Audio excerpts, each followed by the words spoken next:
Sick world. In my head, I was like, I need to do something grandiose. I need to make a difference. And after my brother's suicide, I realized everything I'm doing makes a difference.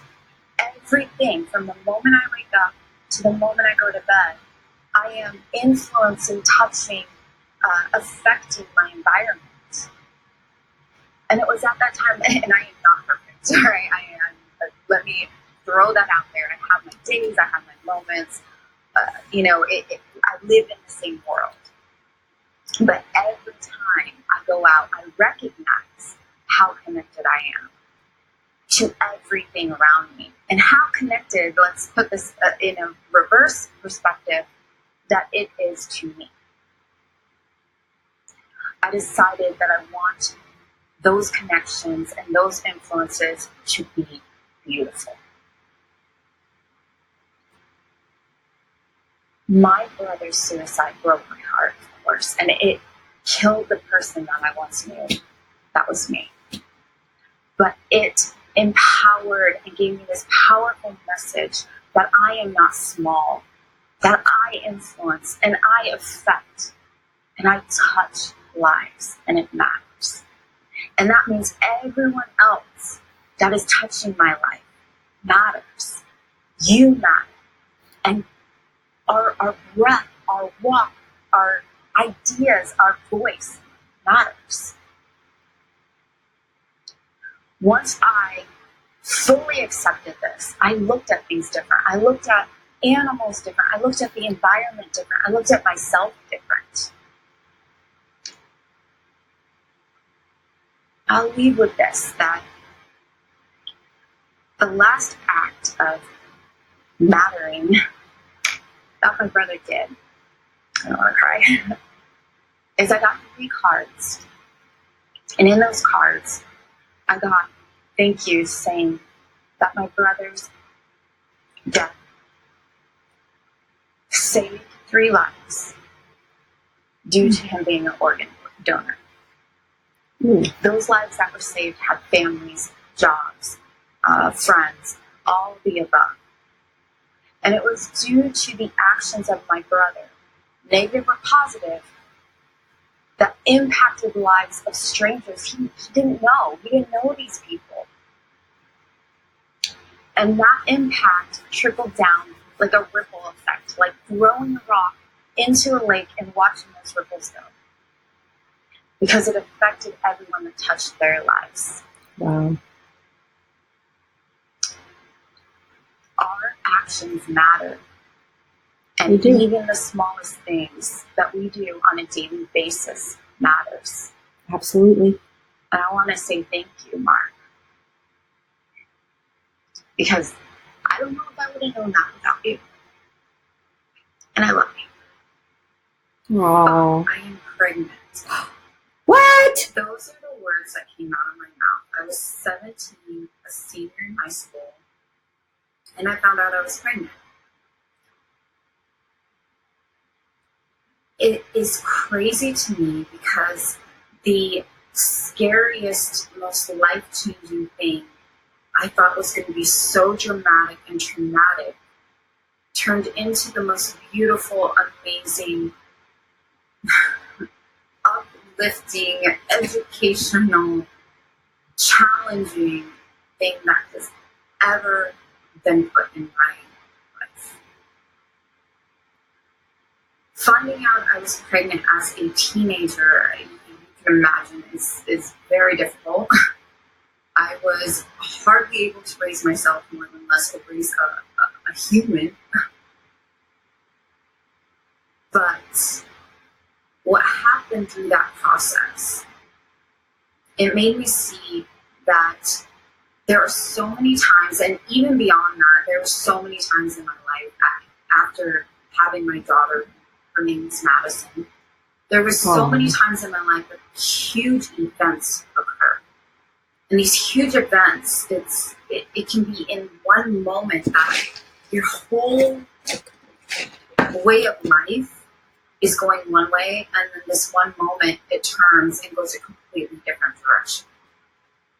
It's at that turning point, So my turning point when I found out I was pregnant, that fear and anxiety and stress and just every emotion I could have had filled those turning points. And there was plenty more after her, but this was a very profound one for me. Those turning points and the fear I felt and the anxiety I felt and the fact that I truly thought, it's not that I thought my life was over, because it's hard for me to say that because I have my daughter. It's that I thought the life I knew was over, and it was. This situation made me realize that the life I knew, what it was before I found out I was pregnant, it needed to be over. It ran its course. And the world or the universe or everything moved me into a different path to push me forward or excel me in a different way. Having my daughter taught me so many valuable lessons of being selfless, being someone who understood love and could show love, because I was never taught that. And it taught me how to be strong, but in a different sense than how I had to be before.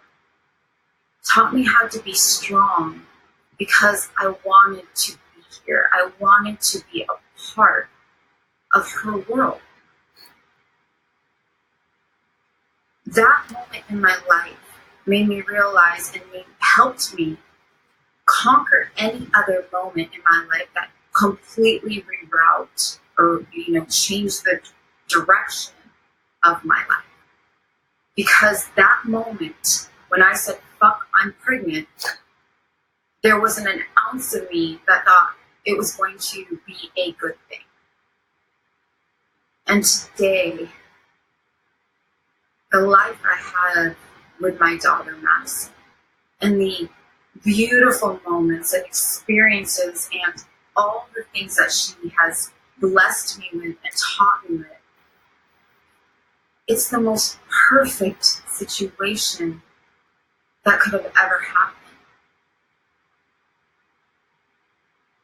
It made me see that no matter what happens, no matter how big and how much it completely rips apart what I'm used to in my life, there is a bigger purpose and meaning. You know it. I got divorced over my filtered life. I was married for 13 years, and I have nothing bad to say about my ex-husband. I began really focusing on things that were external. So I'm not a cheater, but I was doing things that I know if he did them, it would affect me, and I would not have been okay with it. And to admit that you were the toxic person in any relationship sucks ass. But once I got past all the, oh, I'm right, and I really evaluated the situation, he actually dealt with a lot. I was so ingrained in feeling validated through likes and comments of people that didn't know me, people that saw my filters and my best moments. I was feeling good when he would make me feel where I didn't have passion. So I was reaching for something that was not real and turning a blind eye on something that was. Now, him and I grew apart, and yes, the divorce was mutual, and at that time, no matter what happens, divorce is hard. Your life's going one way, and then it completely shifts. But I can honestly say that if I was much more grounded in the relationship, I don't know if it would have ended the way it did.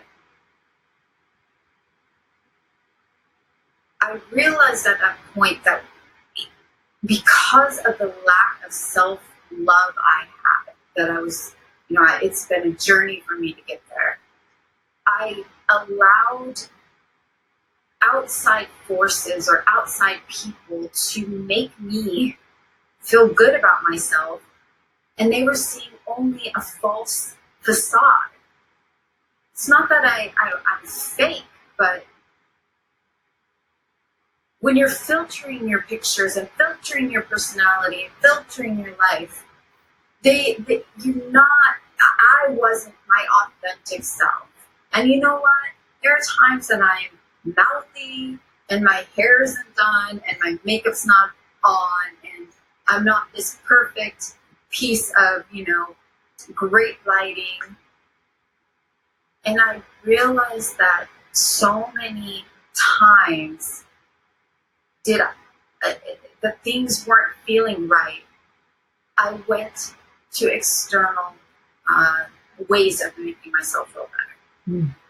And this relationship taught me that I will never, ever reach out externally to solve the issues that are one inside of me. Because the reason why I was going externally and I was so ingrained in people liking and commenting on my things is because I did not understand myself or love myself enough. Not saying, of course I enjoy that. I'm human, we all enjoy attention. But when it actually affects the relationships you're in, whether it's friendships or, personal relationships, that's when you gotta step back. And I had to step back and say, never again. I got divorced over my filtered life, and that will never happen again. Yeah, my mom died, and it created happiness. My mom and me had a very traumatic and toxic relationship, and I'm not going to go into elaborate detail about it, but we stopped talking about 12 years ago. And I did so for my own peace and for my own well-being. I loved my mom very, very much. And I forgave my mom a long time ago because without that, I could not proceed or even be a good parent myself. I got a call and my mom had cancer. And it was very recent, February of 2019. And, it of course was heartbreaking, but very hard for me to comprehend what I should do. Because my heart's good. My heart is good. And I knew that I wanted to have peace for her in her final days. And when I got there, that's all it was. It was kindness, it was love. We didn't talk about the past. And I watched the demise of someone who's energetic and outgoing and they're always doing something adventurous. I watched the demise of their body. Their body just disintegrated.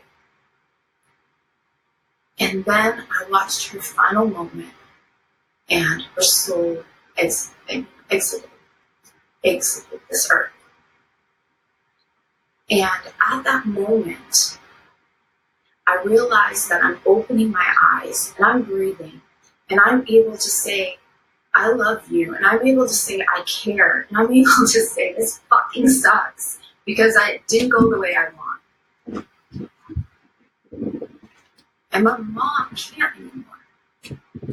And I don't think I ever understood happiness until that moment. Because at that moment, even though such a tragic event, I was still alive to breathe, to understand it, to remember the great memories.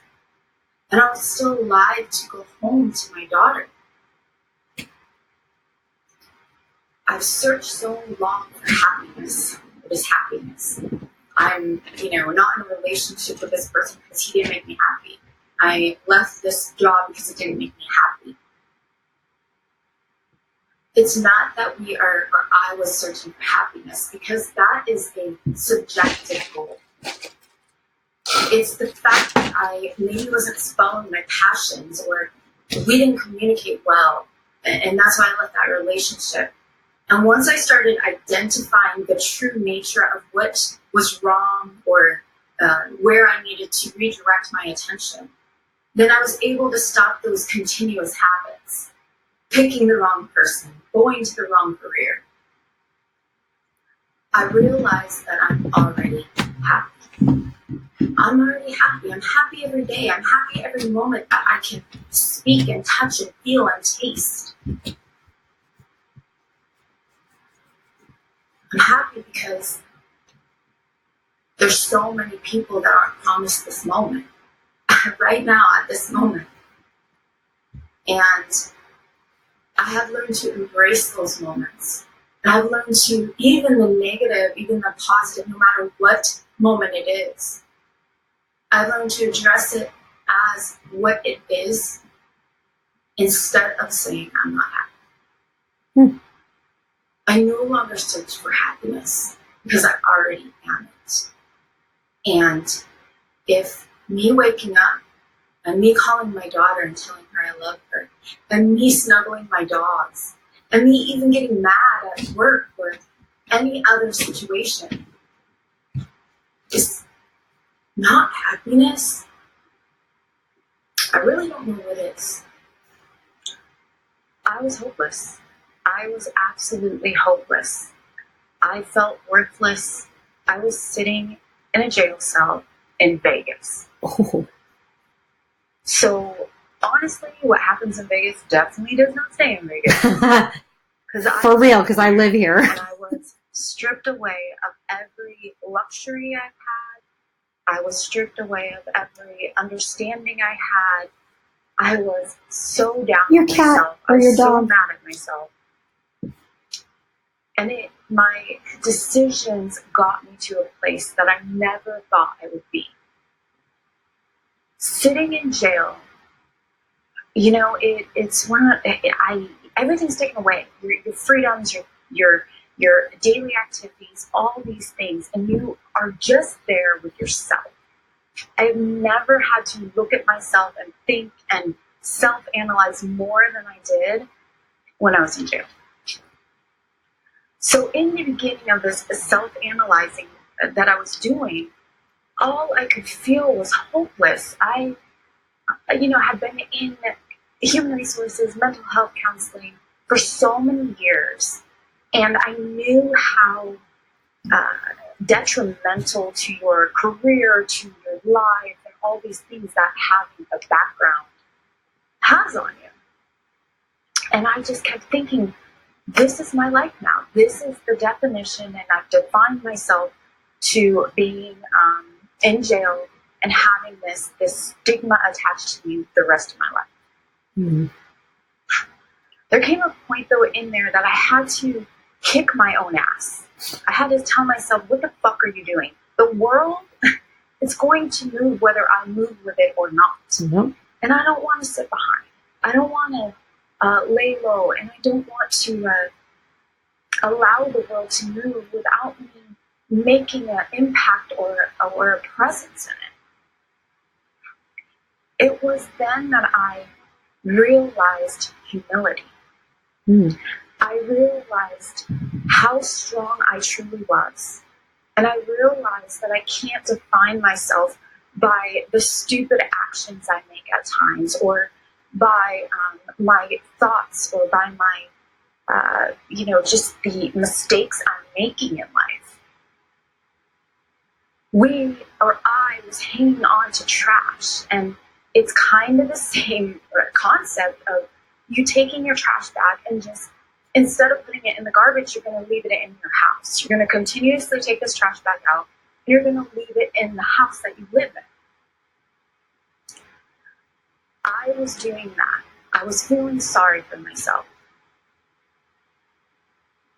I realized that I needed to humble myself to the experience that I was having, and I needed to take from it what I could. And what, it was stripping me away of anything that would convolute my thinking. I realized I'm allowed to make mistakes. I realized that I don't always have to be strong. But the key is that I need to always pull myself up and pick myself back up and talk good to myself, because to live in the space of our mistakes is, we're not going to go anywhere. We're not going to achieve better things, move to our goals like the ocean. Not having the distractions in my life that would allow me to really self-analyze was a blessing in disguise, because I realize now that I honestly can do anything. I can go anywhere and I can achieve anything, as long as I don't put myself in a label, or I don't put myself in a box, or I don't define myself by one action. It's not always easy, but I make a conscious effort to recognize when I'm moving into a self-pity phase, or a I feel bad for myself, or I feel defeated. There's no defeat, there's just falling, regaining traction, and getting my ass back up. Exactly. Hey. So that was really awesome to watch. Thank you. I don't know if I'm saying your name right. I think it's Meli Hickman. She's at melihickman.com. Girl, you're beautiful from the inside out, for real. And thanks for your rawness, and thanks for being so open and honest about your life, because I know that when we are honest and authentic, then other people can grow and learn from it as well. So thank you for that, and thanks for watching with me, guys.